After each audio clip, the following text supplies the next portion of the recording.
The rate rise, another rate rise, of course, has come through. I'm really interested in this because a lot of people say people are at the margins and they're affected. What can we do? There's inflation. What about the APRA buffer rules? If you're refinancing, so if you're out there going, oh, I'd love to get a better rate, you still have to get assessed at 3% above the current rates, even if you're not getting any more money. Is that a bit of an anomaly with the system and shrinking competition, that you can't change banks just because the next one has to assume, even though you're paying off your loan already, rates are going to go up by 3% and they better not take your loan on?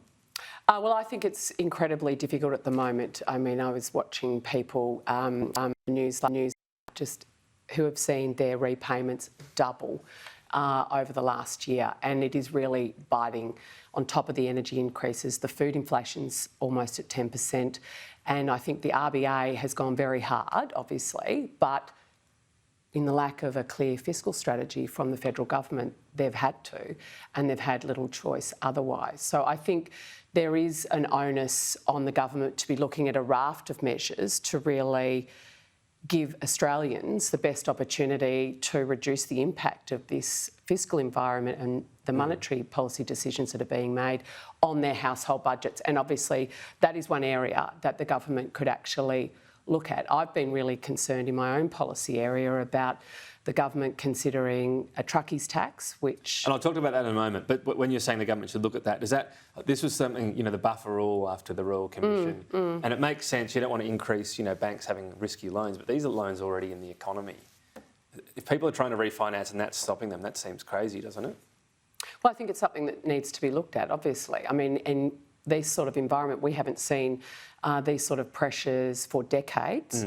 And so everything needs to be on the table on how we assist the community to get through without increasing the inflationary pressures, which I think, in the absence, as I said, of a clear fiscal strategy from the government, the RBA is having to make really, really tough decisions.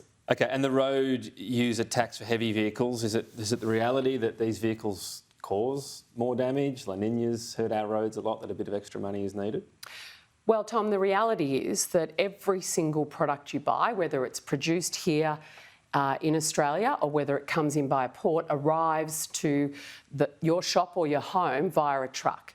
Now, this tax that they are considering right now will add $2.6 billion over 3 years, and that is going to be passed through our whole economy on every single product.